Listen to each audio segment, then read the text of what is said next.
Hello दोस्तों, तो कैसे हैं आप सब। तो जैसा कि हमने आपको पहले की वीडियो में बताया था कि आपका जो स्कॉलरशिप फार्म है उसको किस तरीके से आप अपना स्टेटस चेक कर सकते हैं, ठीक है। तो आज हम बात करेंगे कि स्टेटस का क्या रीज़न जो है, वो उसका मतलब क्या है और उसको किन बच्चों को सुधरवाना है, क्या सुधरवाना है, ठीक है।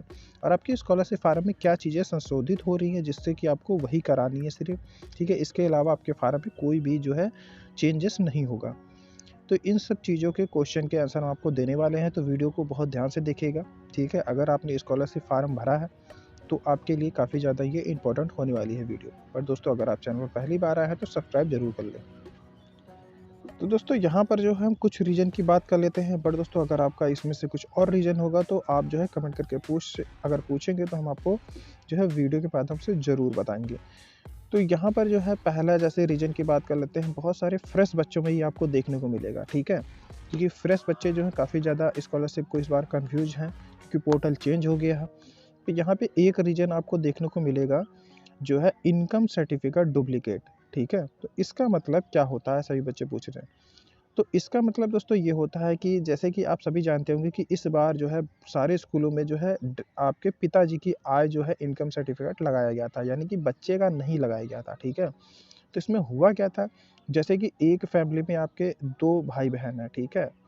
तो उसमें अगर आपने पिताजी की आय अगर आपने अपने में लगाई है और साथ ही अपने जो है अपने भाई में लगाई है, यानी कि अगर आपके पिताजी की आय किसी दो फार्म में अगर फिल हुई है, तो ये जो है आपके रीजन दोनों में दिखाई देगा, ठीक है। जिसमें लिखा होगा इनकम सर्टिफिकेट डुप्लीकेट, ठीक है। तो इसमें कोई भी प्रकार का ऐसा नहीं कि आपका फार्म गलत है, ठीक है। इसमें बस ये रीजन आपको दे देगा कि डुप्लीकेट इनकम सर्टिफिकेट, यानी कि आपका जो इनकम सर्टिफिकेट लगाया गया है वो कहीं और भी लगाया गया है किसी फार्म में, ठीक है, उसी पोर्टल पे। इसी वजह से ये रीजन दे देगा। तो आपको करना क्या है, तो आपको उन सभी बच्चों का जो भी आपके भाई बहन हैं उन सभी के कॉलेज में जो है उसका सस्पेंशन डाटा जो है नाम होगा, ठीक है, लिस्ट में जो जो कि आपके फार्म में दिखाई देगा स्टेटस में। तो आपको अपने फार्म का जो भी डाटा है, जब आप उसको संशोधित के ऑप्शन पे जाकर जब आप उसको करेंगे, तो उसी डाटे को रीप्रिंट करके जो भी चीज़ें खुल रही हैं और उसकी प्रिंट निकलवा कर अपने कॉलेज में दोबारा से फॉरवर्ड करवा लेंगे, ठीक है। तो ये चीज़ आपको कराना है और आपका जो प्रॉब्लम है ये सॉल्व हो जाएगा, ठीक। इसके अलावा जैसे यहाँ पे दूसरा ऑप्शन देखने को मिल रहा होगा आपको कि हाई स्कूल है या 12th है, तो ये जो है आपका डाटा मिसमैच है या 2 ईयर गैप है।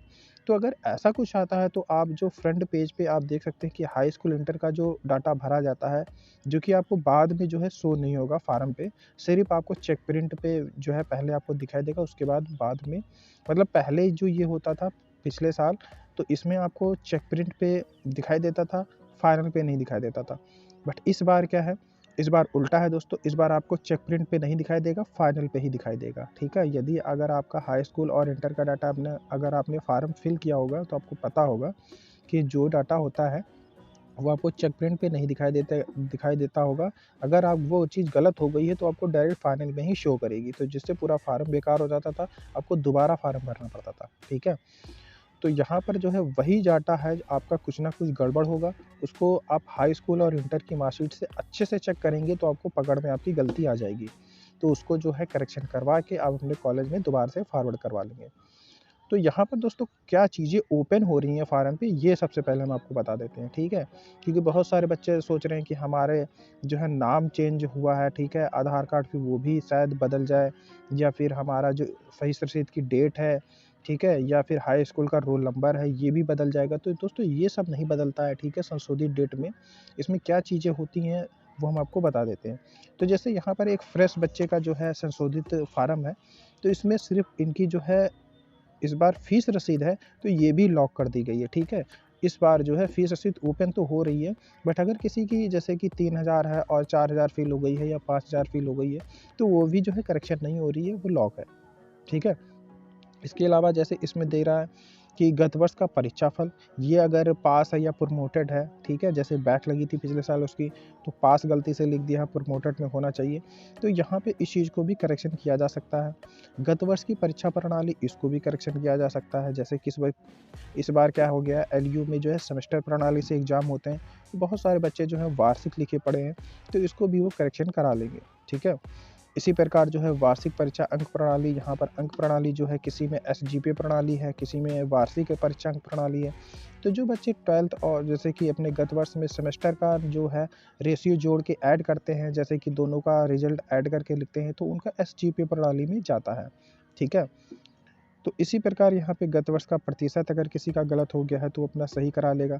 तो यहाँ पे सबसे ज़्यादा गड़बड़ होता है तो प्रपांत गड़बड़ होता है, यानी कि जो नंबर होते हैं आपके गत वर्ष के वे बहुत बच्चों के गलत फील हो जाते हैं। तो यहाँ पर वे बच्चे अपना जो है नंबर जो है संशोधित करा के दोबारा से फॉरवर्ड करा लें कॉलेज में। इसके अलावा जो एक इम्पॉर्टेंट चीज़ है इनरोलमेंट नंबर। तो बहुत सारे बच्चों का जो है इनरोलमेंट नंबर गलत फील हो गया होगा या फिर उसमें कुछ चेंजेस करना होगा, तो वो भी अपना जो है सही करा सकते हैं। ठीक है, तो ये सारी चीज़ें जो है आपको देखने को मिल जाएँगी। और अगर किसी का जैसे कि क्या कहते हैं एंट्रेंस एग्ज़ाम हुआ है, ठीक है? तो आपका पूरा बन के आया है रैंकिंग-वैंकिंग, तो अगर वो चीज़ें गड़बड़ हैं तो वो भी आप इसको यस करके सही कर सकते हैं, कोई भी प्रॉब्लम नहीं है। इसी प्रकार रिन्यूअल में दोस्तों कुछ ही चीज़ें ओपन होती हैं, ठीक है? रिन्यूअल में जो है ये सारी चीज़ें ओपन होंगी, बट आपका जो यहाँ पे 9 नंबर का है क्या वर्तमान में पाठ्यक्रम में प्रवेश, यानी कि जो एंट्रेंस एग्ज़ाम होता है, ठीक है? रैंक बन के आती है जैसे एकेटीयू का, ठीक है, या फिर नीट का, तो ये सारी चीज़ें नहीं ओपन दिखाई देंगी। सिर्फ़ आपको जो है आपका गत वर्ष हो गया या फिर आपका जो परीक्षा फल है, ये सारी चीज़ें जो है चेंजेस होंगी, ठीक है? बट फ़ीस दोस्तों ध्यान रखिएगा लॉक ही रहती है। अगर आप फाइनल के स्टूडेंट हैं और आपकी जो फ़ीस पे डेट पड़ी है, ठीक है? सॉरी, फ़ीस जो है वो अगर 3000 है तो आपको पिछले साल ही फ़ीस दिखाई देगी और कॉलेज का नाम भी पिछले साल ही दिखाई देगा, पिछले साल वाला। ठीक है? वो आपको जो करंट का है वो नहीं दिखाई देगा, तो इसके लिए आपको कोई प्रॉब्लम नहीं है, आप जितना हो रहा है उतना करेक्शन करके अपने कॉलेज में सबमिट कर सकते हैं, ठीक है? वो फॉरवर्ड कर दिया जाएगा। तो ये जो चीज़ है ये आपको जल्दी से जल्दी करा लेनी है, ठीक है? 16 से 17 तारीख तक ही करेक्शन डेट है, उसके बाद दोस्तों कॉलेज से भी फॉरवर्ड नहीं होगा, जिस दिन आपको कराना है, ठीक है? या खुद से कर लेना है तो आप तुरंत कॉलेज में अपने फॉरवर्ड करा लेंगे कॉलेज की साइट से, ठीक है? तो इसके अलावा अगर कोई भी कन्फ्यूजन है तो कमेंट करके आप पूछ सकते हैं और चैनल को ज़रूर सब्सक्राइब कर लें, क्योंकि बहुत सारी चीज़ें स्कॉलरशिप को लेकर हम आपको आगे भी अपडेट देने वाले हैं। Thank you.